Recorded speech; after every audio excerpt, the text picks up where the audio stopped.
They hit the door right at 2:03 a.m. The first blow was a thunderclap. The second was a crack like a tree snapping in a storm. On the third, the old wood frame gave out, and the door slammed inward, bounced off the hall table, and crashed against the wall with a bang that shook the picture frames. Laverne Carter sat bolt upright in bed, heart hammering so hard she thought it might split her chest. "Police! Search warrant!"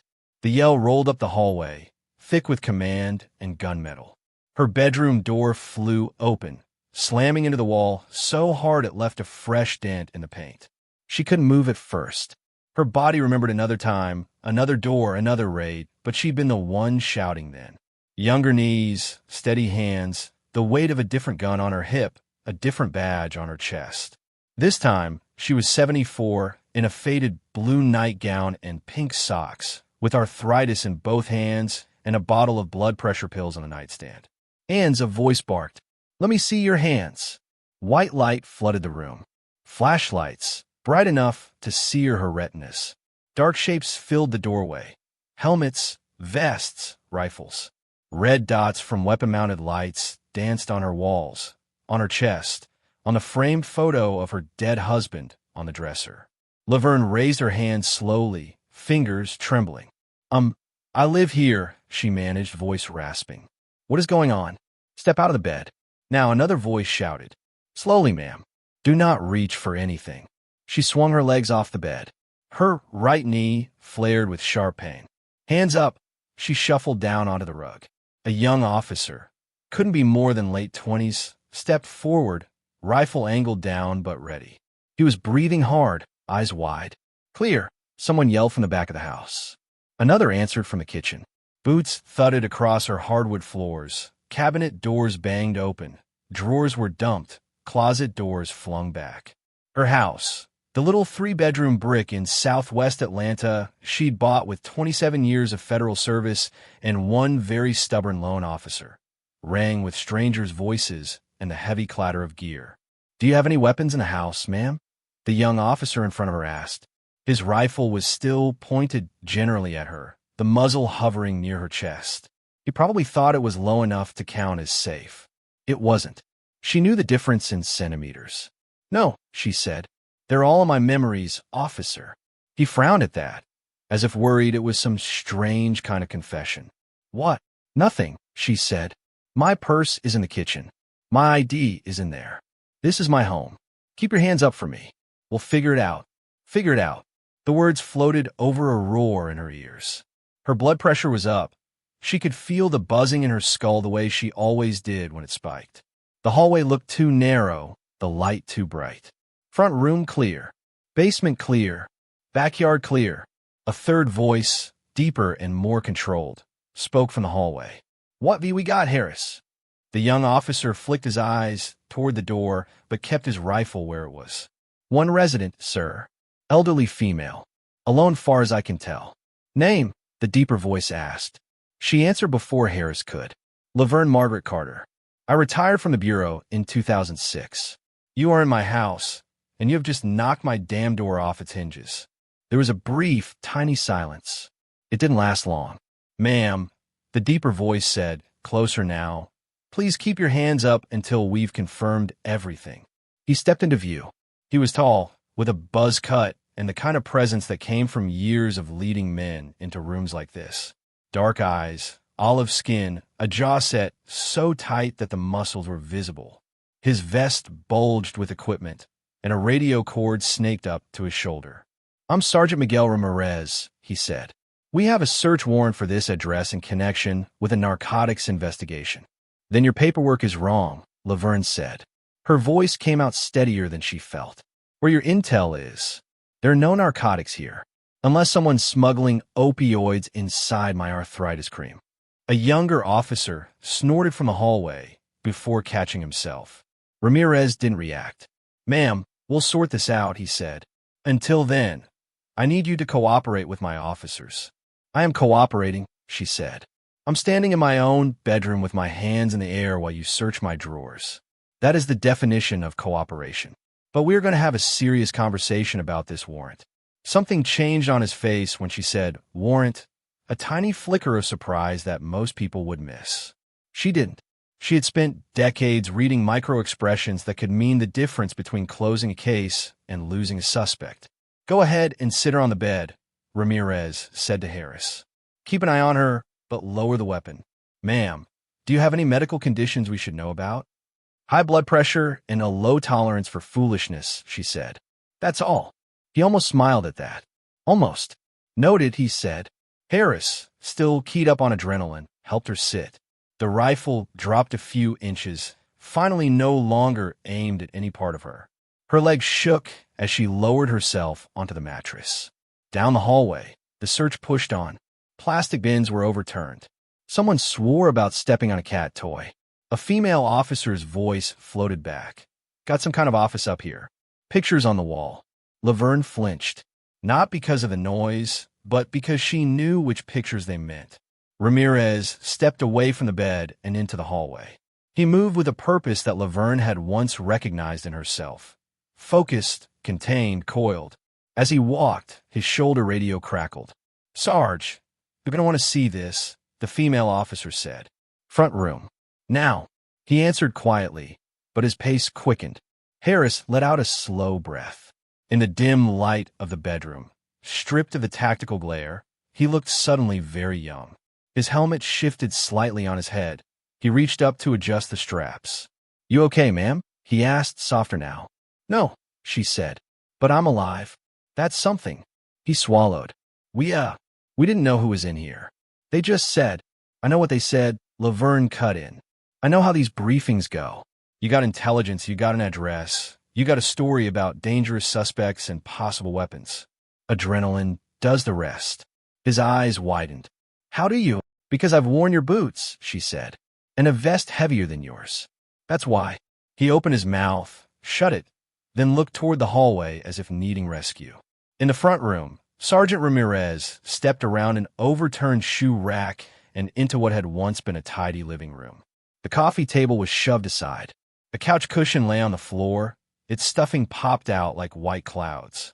Books were scattered, a potted plant was tipped over, soil spilled in a dark smear. Officer Camacho stood by the far wall with her flashlight aimed up at a framed dark blue jacket encased in glass. The beam lit up gold letters across the back, FBI. Above the jacket hung a photograph, neatly framed. A much younger Laverne, standing shoulder to shoulder with a group of other agents, all in suits, in front of a big stone building. Her hair was in a neat press, her eyes bright and direct. A badge clip shone on her belt. Next to that, another frame, a certificate signed by a past director, commending Special Agent Laverne Carter for exemplary service and dedication. Camacho cleared her throat.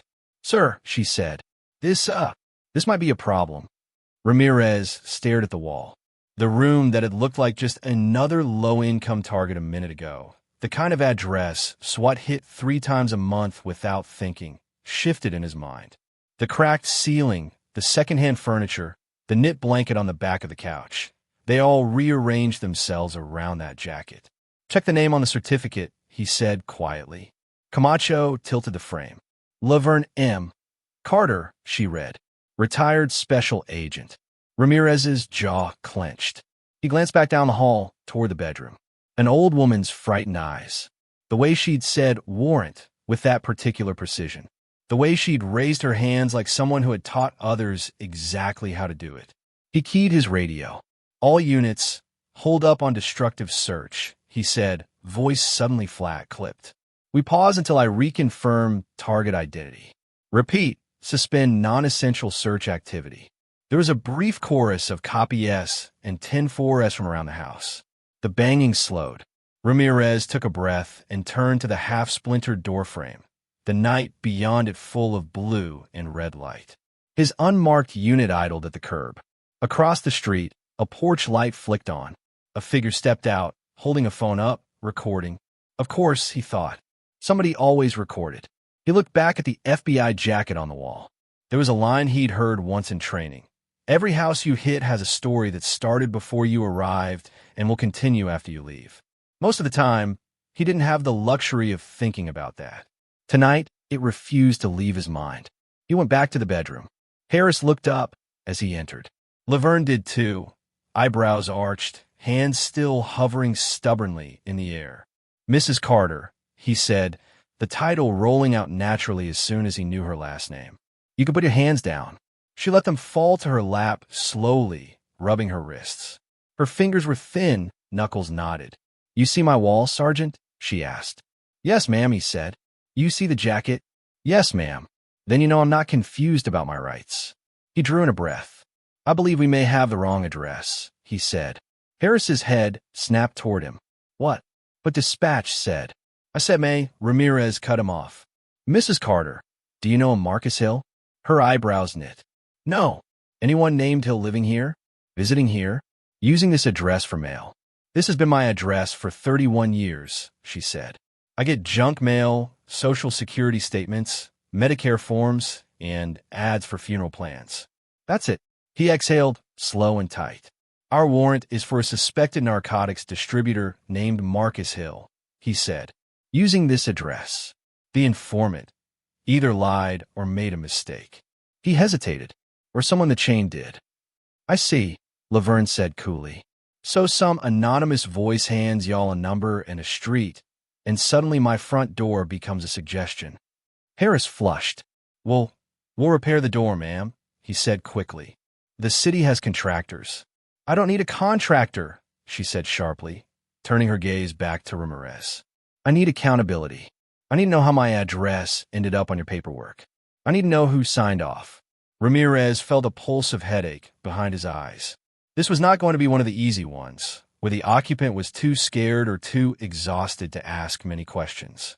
His gaze flicked to the nightstand, where a silver-framed photo showed a younger Laverne with a man in an army dress uniform. They stood in front of the same brick house. You worked organized crime? He asked, nodding toward the jacket. In civil rights and violent crimes, and a brief stint babysitting politicians, she said, softening just a hair. Mostly organized crime, yes. What? Then you know I can't show you the full warrant here, he said. But I can give you the case number, my lieutenant's name, the internal affairs contact. And I will. Tonight. She studied him. His radio crackled again. Sarge, came the voice from the living room. Lieutenant's on the line.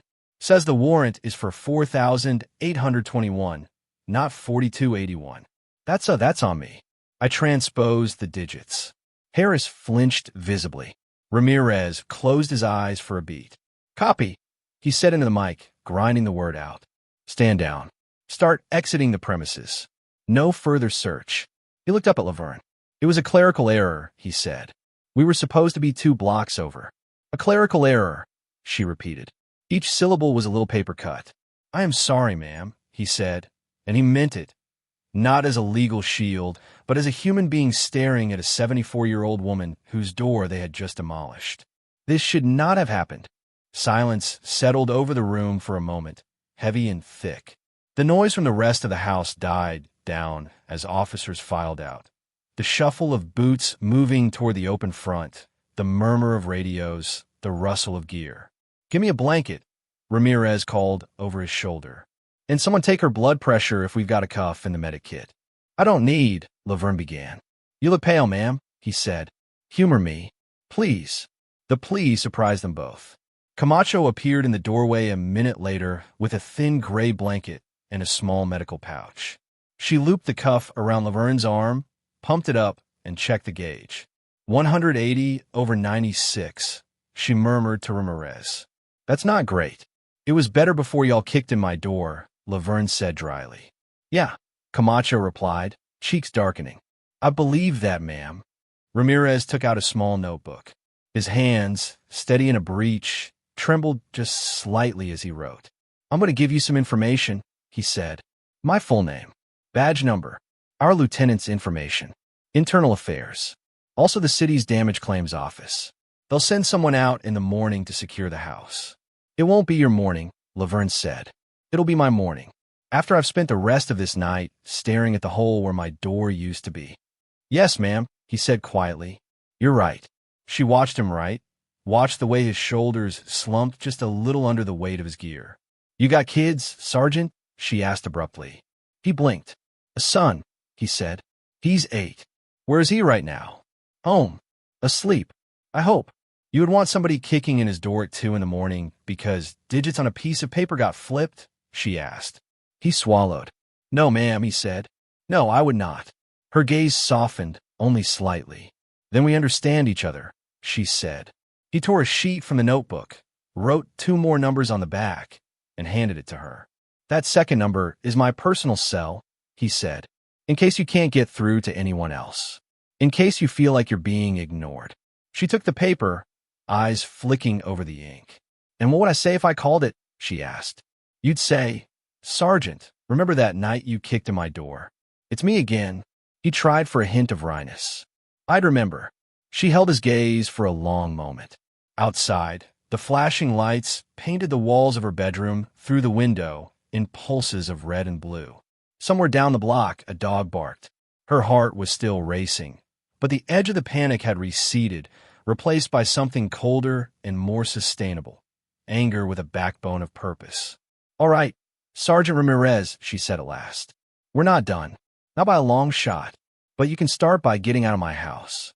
Yes, ma'am, he said. He turned to Harris. Escort Mrs. Carter to the living room once we're cleared, then outside if she wants. Then you're going to write your report like your career depends on every word, because it might. Harris nodded miserably. Yes, sir. When the last officer stepped over the splintered threshold and into the chilly night, Laverne stood in her living room with the blanket over her shoulders and looked at what was left behind. Her coffee table was on its side. The framed collage of her grandchildren's school pictures lay face down, glass cracked. The ceramic angel that had sat on her TV stand for 20 years was in pieces on the floor. A white chalky mark scarred the hardwood, where someone had dropped a magazine. Her FBI jacket gleamed under the overhead light, the glass miraculously unbroken. The certificate was tilted but intact. On the porch, a cluster of neighbors had gathered in robes and hoodies, muttering, phones in hand. The woman from across the street, young with braids pulled back into a bun, held her phone up, still recording. You all right? Miss Carter? She called softly. They kicked my door in, Laverne replied. What do you think? The woman's mouth tightened. I got most of it on video, she said, from when the door came down to when they started leaving. You want a copy? Laverne's eyes went to the FBI jacket on the wall and back to the girl. Yes, she said. I do. By 8 that morning, her niece had replaced the temporary plywood sheet with a heavy piece of lumber bolted across the frame. It wasn't pretty, but it held. The cold air still seeped in at the edges. By noon, the video had been posted, shared, and reshared more times than Laverne could count. A shaky clip. The grainy image of armored officers stacking on her porch, the muffled boom of the ram, the door flying inward. Her startled shout audible even across the street. The caption read, Cops kicking my neighbor's door at 2 a.m. She's a retired federal agent. Wrong address. Within hours, local reporters were calling. A news van parked to the corner. A social justice group messaged, asking if she wanted legal support. You're trending, her niece said, shaking her head as she scrolled through her phone. Everybody's sharing the screenshot with your jacket in the background. Laverne sighed. That's why I kept it up there, she said. Never thought it'd end up on the internet, though. Her niece looked up. You always said it reminded you of what you did, where you came from. It reminded me of what I bought into, Laverne corrected gently, and what I tried to change from the inside. Some days I did all right. Some days the machine rolled right over me. Her niece fell silent. Later that afternoon, a lawyer from a civil rights nonprofit sat at her kitchen table, surrounded by the debris of the night before. We can file a claim for property damage, the lawyer said. But I think we have grounds for more than that. There's the emotional distress, the clear violation of your security, especially given your age and health. You think they'll settle? Her niece asked. They will once the national outlets pick this up, the lawyer said calmly. Especially with that photo of the jacket behind you. It's powerful. Laverne wrapped her hands around her mug of tea. Her fingers were steadier now. I don't just want to check, she said. I want policy. I want procedures changed. I want someone looking at why an address can be wrong by 2 digits and nobody catches it before a door goes down. We can push for both, the lawyer said. Money and reforms. And apologies Her niece added fiercely. I already got one of those, Laverne said. From who? The lawyer asked. The sergeant, she replied. Right to my face. He looked like the words hurt coming out. Hurt his feelings, her niece muttered darkly. No, Laverne said. Hurt his conscience. That's different. There was a knock at the boarded-up door. It sounded small and polite compared to the thunder from the night before. Her niece drew back the curtain carefully. It's him, she whispered. The sergeant. And someone in a suit. Laverne took a deep breath, then let them in. Sergeant Ramirez stood on her porch without helmet or vest, just a pressed uniform, his badge gleaming on his chest. Next to him, in a navy blazer and tie, was a white man in his 50s with thinning hair and a pinched expression. Mrs. Carter, the man said before she could speak. I'm Deputy Chief Allen. Thank you for agreeing to speak with us. I didn't agree, she said. You knocked. I answered. Come on in. They stepped inside, carefully sidestepping the splinters that still littered the floor. Their eyes flicked around the room, taking in the damage. I want to apologize, personally and on behalf of the department, Allen said. What happened here was unacceptable. You sent out armed officers with the wrong address, she said, cutting him off. That's not just unacceptable, Deputy Chief. That's dangerous. For me. For your officers. For everyone. Yes, ma'am, he said. We're launching an internal review. The officer who entered the address will be disciplined. Disciplined how? She asked. He hesitated. That's a personnel matter I can't discuss. Of course you can't, she said. That's how the shield always works. Protect the ones inside it. I've used that line myself. She turned to Ramirez. What about you, Sergeant? What happens to the man who led them in? He met her eyes. I filed my report, he said. I am recommending changes to our verification procedures. Double checks. Confirming addresses visually when possible before we hit a door. He swallowed. I'm volunteering for any training that comes out of this. I don't want to be back on your porch in 5 years, saying the same apology to someone else. Allen cleared his throat. We are considering adjustments to our no-knock warrant policy, he said stiffly, especially for nonviolent offenses. There's been pressure from the council already. Your case has accelerated that conversation. You didn't answer my question, Laverne said. What happens to him? He did not enter the wrong address, Allen said. He followed the order as it was given. Ultimately, the responsibility for the address lies with the investigator who submitted the warrant and the supervisor who reviewed it. And where are they? She asked. At the precinct, Allen said. On desk duty pending the review. Laverne sat down on the couch, motioning for them to take the armchairs. They did, somewhat awkwardly. You know what we used to say in the bureau? She asked. We don't kick a door until we've already walked around it. Allen frowned slightly. Meaning you don't take paper as gospel. You check the neighborhood. You confirm who really lives there. You make sure a number on a line isn't going to put you in a house full of kids when you think you're hitting a cartel safe house. We don't always have that luxury, Allen said. Time-sensitive intel. Don't, she said sharply. Don't try that line on me. I sat in those briefings, remember? She jabbed a thumb toward the jacket on the wall. I know the difference between urgent and sloppy. Silence reigned for a beat. I'm also a black woman, she continued quietly, living in a black neighborhood. Do you honestly expect me to believe that if this had been a gated community in Buckhead, that door would have come down that way on the word of one informant and a mistyped address? Allen's mouth opened, closed.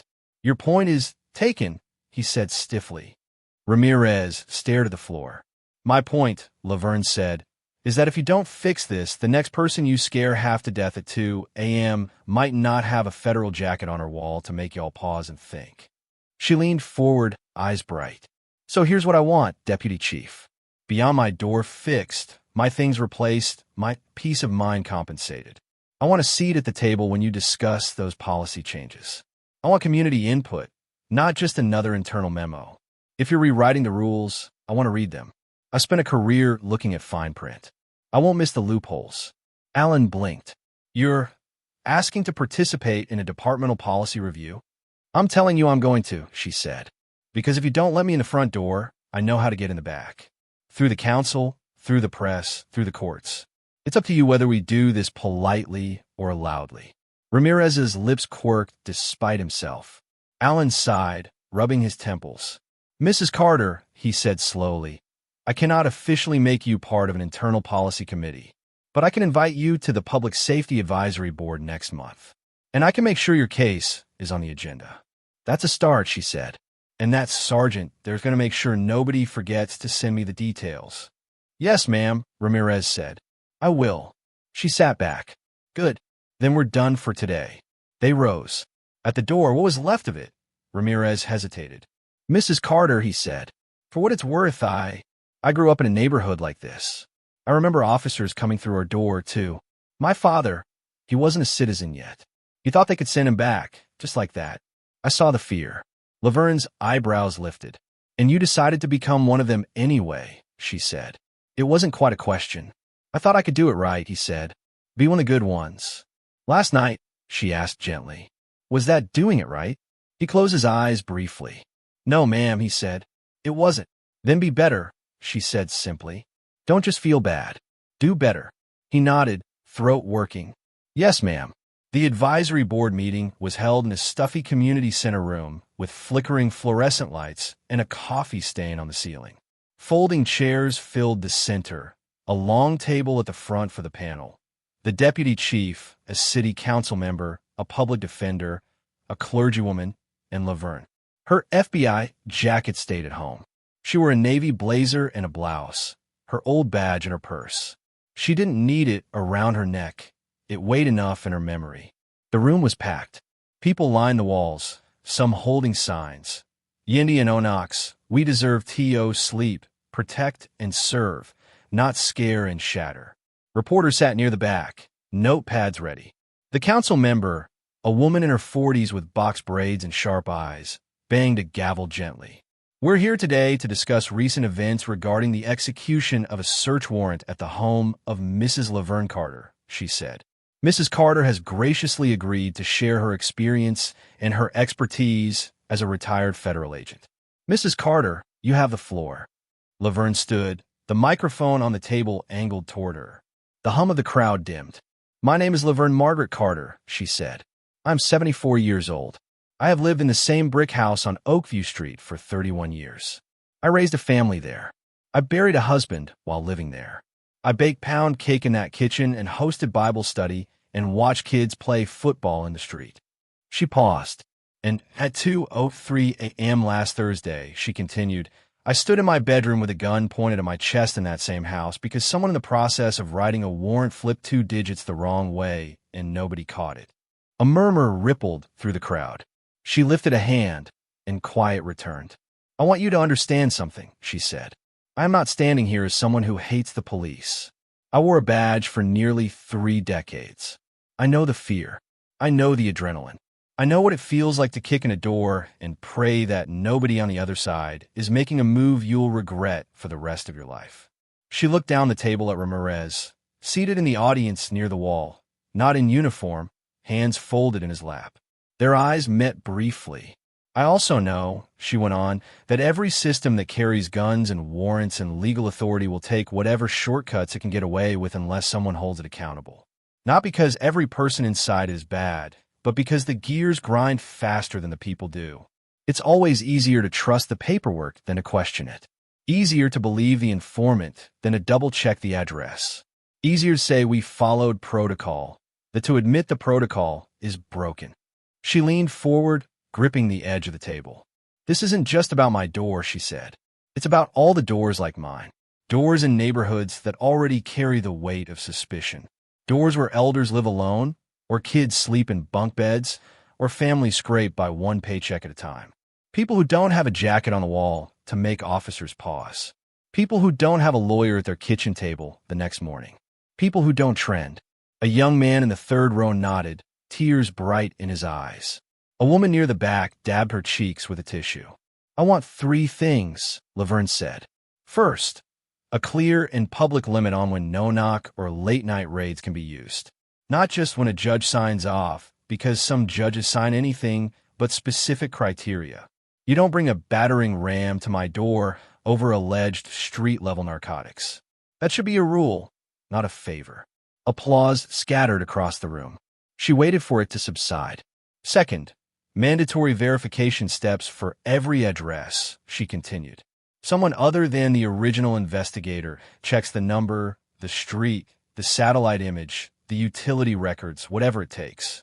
You don't let one typo lead to a dozen rifles in the wrong living room. If you can run facial recognition on a blurry security cam, you can have a second pair of eyes on a house number. A man in a suit near the councilwoman scribbled notes fast. Third, she said, and this one's less glamorous. I want after-action transparency. That means when you mess up, the people affected get more than a shrug. They get case numbers, names, policy changes in writing. And we get a seat at the table where those policies are drafted. Because if you're not listening to the folks who live behind these doors, you're not doing public safety, but doing public theater. There was a beat of silence, then a swell of applause, louder this time, rolling around the room like a small wave. The deputy chief cleared his throat. We're already implementing some of the address verification steps Mrs. Carter suggested, he said into his mic, and we will be reviewing our warrant execution policies with the full council. Mrs. Carter, we thank you for bringing your experience to this process. Laverne sat down. Her heart was pounding, but it was a different kind of thrum than the one she'd felt that night. This was the drumbeat of purpose, not panic. As the meeting went on, others spoke. A public defender recounting clients whose doors have been broken for nothing more than mistaken identity. A pastor describing children who flinched at every loud noise after a raid on their block. An older man who told of his own door being kicked in by federal agents back in the 70s. When the public comment period opened, a familiar voice came from the back. Councilwoman, Ramirez said, standing. May I say something? The councilwoman looked surprised but nodded. Go ahead, Sergeant. He walked to the center aisle. The room watched, wary. He kept his gaze on the panel, but every so often his eyes flicked toward Laverne. I was the tactical lead on the warrant execution at Mrs. Carter's home, he said. I accept my role in what happened. I should have double-checked the address. I should have questioned the urgency compared to the risk. That's on me. The room was very quiet. I also want to say this, he continued. Most of us don't wake up wanting to scare grandmothers in their beds. We sign up because we believe in keeping people safe. But the way our culture works, the way our training is set up, it pushes us to think of every door as a threat before it's a home. It pushes speed over certainty. We need that to change, and I'm committed to helping change it. Not out of guilt, out of duty. He glanced at Laverne, and for a second, his voice almost broke. Mrs. Carter told me not to just feel bad, to do better. I intend to. Someone in the back clapped once loudly. Others joined. The applause wasn't as thunderous as it had been for Laverne, but it was real. She watched him sit, watched the way his shoulders relaxed just slightly, as if setting down a burden he'd been carrying since that night. Months passed.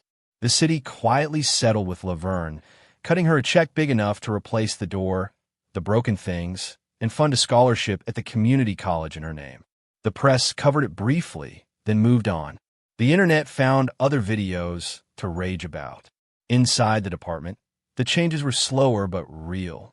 New forms, new checklists, new training modules where recruits watched the footage from that night and debated what should have happened instead.